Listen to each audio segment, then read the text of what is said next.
and welcome back to the episode of Life in Construction on Real Talk with Alicia Farrell. I want to introduce Sherell Smith, who's the president of MRV Construction. MRV Construction.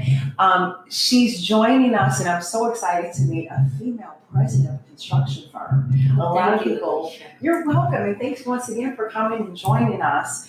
I want to say that, like any other CEO, obviously you take care of day-to-day operations, but you also have 22 years owning your own company prior to becoming the president of a janitorial service, and you've been doing this role for 5 years as a general contractor in the industry in the whole Chicagoland area. Can you tell us a little bit about your road to success? Well, I came from corporate America, and I didn't mention that to you, but I started the janitorial business 22 years ago, and at that time I was the only employee, and since then I've had up to 20 and as small as 9. Okay. So right now I hold 10 employees. Okay. We hold 10 employees in the cleaning janitorial business. So it has been a challenging journey. Yeah. I've been in the construction for the last 5 years with Mr. Vantrease. Okay. We started this joint venture 5 years ago, so a lot to be learned. Okay. Now you have an associate's in liberal arts and science, but I also know that you're a certified MBE, WBE, and you are also on your way to getting your federal certification so you can take on federal contracts as well. That's quite impressive because a lot of our firms are having a really hard time switching from the county to state and actually being able to even answer for a federal bid. Which you seem to be so ambitious. Where does that come from? Well, just opportunity within myself, goals that I set within myself, and don't always put a time limit on it as I got to do this. I have to do it at the opportune time, right? And not be fearful, right? As some of the opportunities present itself. Okay. When the door opened, go through it. And it's funny because as Michael Vantrease and Stanley Turner is joining us on the panel after doing the lives, and one thing that he brought up was the fact that things take time. Rome was not built in a day, and so going from residential to commercial to industrial, you have a lot of construction firms, particularly minority firms, that cannot seem to get past that residential. What do you think that it is that the opportunity was there for you, but you obviously had to do something to help grow the company so that you can answer to make that jump, that leap from residential over to commercial and industrial? Honestly, I just stepped out, Alicia. It was nothing. I didn't plan that this is what I'm going to do. As I mentioned, our company cleaned Escada Boutique down on North Michigan Avenue. Mm-hmm. I remember Escada. Yes, and they didn't renew their lease. They had 10-year lease with the owner of that property. And that was something that was really very challenging to me to walk into that store as a Black woman. Right. And sell myself and my company that we can come and do the day-to-day janitorial services and uphold a certain standard for North Michigan Avenue. So once I really dealt with that and got the contract, it just made it a little bit easier saying the sky is the limit. Really, it is. Right. But again, you gotta step out on faith. I noticed you also had contracts like Affy Taffy. We had contracts with Affy Taffy, Far North, Affy Taffy, and all the way south out in on 170 Hazelcrest. Okay. Hazelcrest. That contract out in Hazelcrest was employment and employer services, which got our name out of the certification book. Oh, wow. Yeah, so as minority business, yes. So there's different ways in which for you to actually be recognized as a WBE, as a MBA in the process. And what I'm hearing from you, which I unfortunately hear from a lot of our Black business owners, is, it's such a arduous process, or I'm very intimidated by the process to go and get my certification as a minority business enterprise or a woman, owned business enterprise, or a disabled business enterprise. And we also know, and you know this, Michael, that there are also contracts that are set aside or set aside bids for the military, for military contractors. Exactly. I'm going to bring you guys into the conversation right now, because I think that kind of goes over into what we were talking about life. And sometimes you have to, kind of like shake off those feelings that you're not ready or you're not enough, or that we've never been in that arena. Like when you walked into a style. Absolutely. My knees were buckling. Really, they were. But I went there in the presentation and, and when I left, I was shaking. And I was thinking, I hope they can't see that. Yeah. And a few days later, I received a call. Well, congratulations. It was a wonderful That's opportunity. inspirational for a lot of people who are watching, our viewers. And you guys know this is real talk. We tell you the truth. And as you know, I'm Alicia for real, so I'm always going to give you the truth, and I'm always going to bring you the best in the business. Stanley, how do you feel about that when certain people, are not as concerned, or they think, well, maybe I shouldn't do this or I shouldn't do that? Because to me, if it doesn't make dollars, it doesn't make sense, as I said before. So I will agree, and sadly, I understand that emotion as well, because I've been there myself. Yeah. Even coming out here, going into these different arenas, hearing those same statements, no, or now you're like, well, how can I? The thing that makes me different is I've come to learn, okay, you telling me no doesn't always mean no. yes. But can you tell me how? Okay. So my next step is how. So, and at the same time, my knees are buckling, because when I go down there, so I'm like, really? And then you get the frustration, but at the end of the day, you said you have to step out there. Because that's how it's going to work. And I've seen it firsthand from the corporate perspective, how people start, how we have to help them leverage. So why not do the same thing now? But why not have the same level of understanding, which is the hard part? Mm-hmm. Because sometimes you still want to be in that little shell. It's your comfort zone. Mm-hmm. But then once you embrace the comfort zone, so I'm no longer comfortable. Make yourself a little uncomfortable. Sometimes I'm very uncomfortable, but I keep walking. But what I've come to learn, I just learned to walk with a particular stride.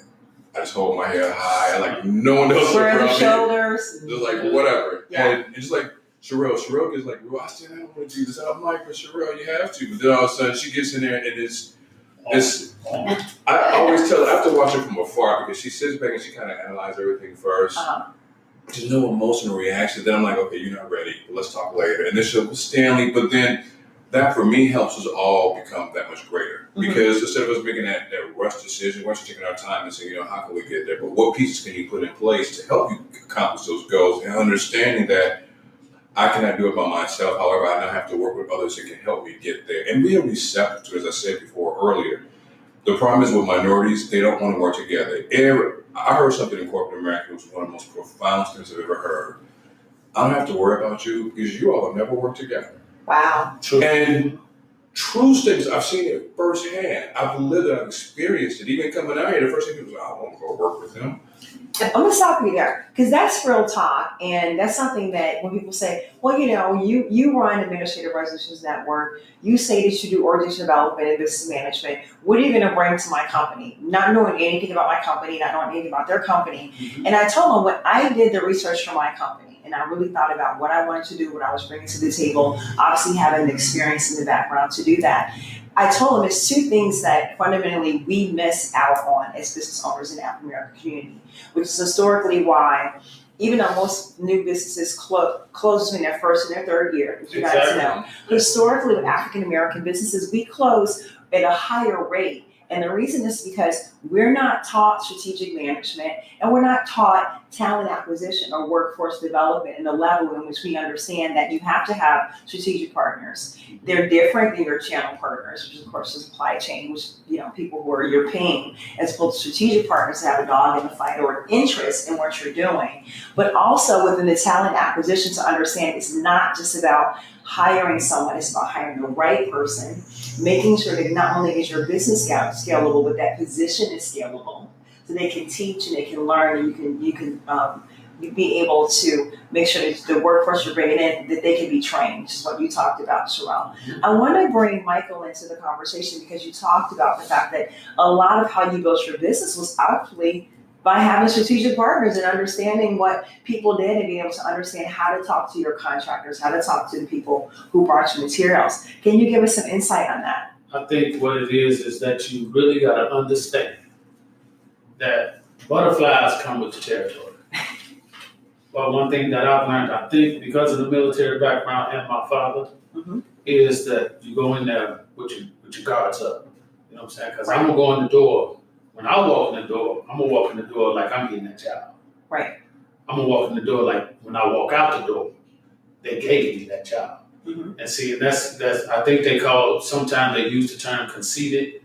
I'm not conceited. I'm just convinced. Right. I'm convinced that I'm going to get this job. And you're prepared. Exactly. I'm sorry. No, that's okay. Just something.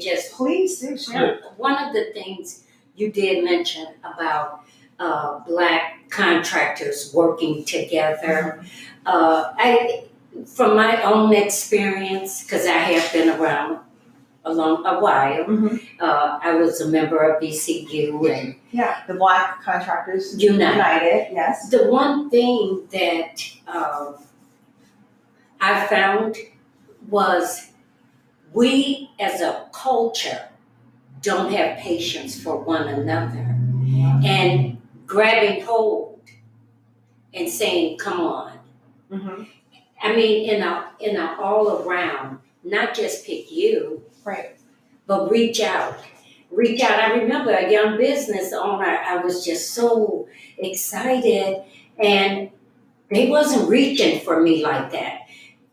However, I still stayed around, but I thought I gotta get into another sector of business to get business from everyone. Right. Because if not for me, I wouldn't have had successful moments.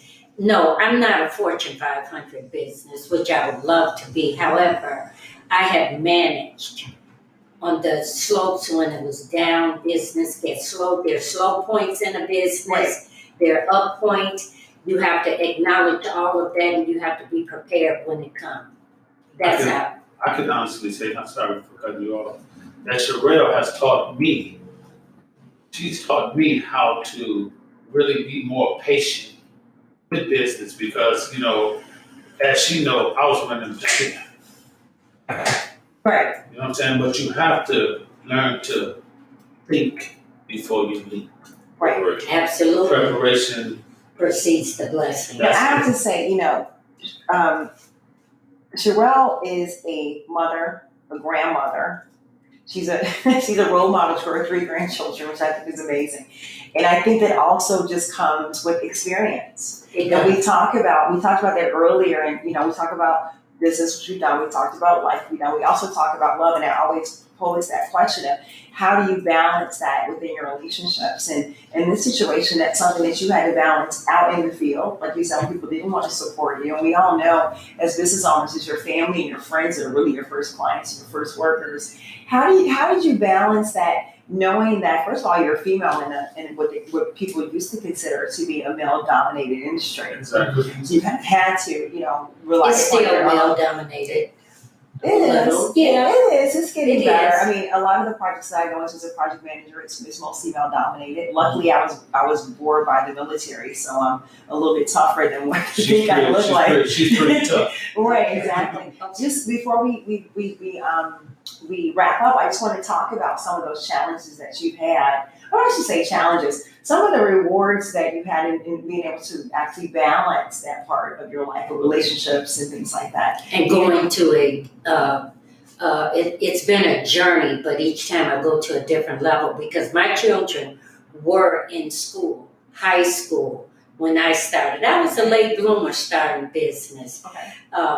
And so they were, my daughter was in Catholic grammar school and my son was in high school.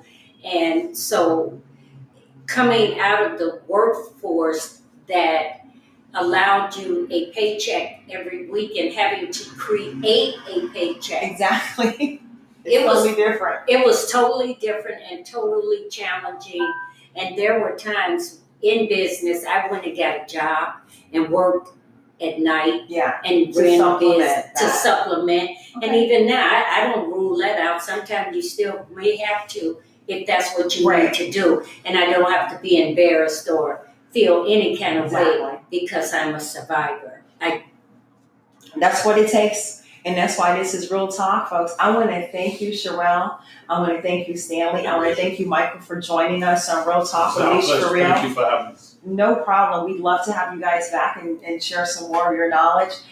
We hope you guys enjoyed today's show. We can't wait for you to tune in again on Real Talk with Leisha for Real. Thank you and goodbye. See you guys.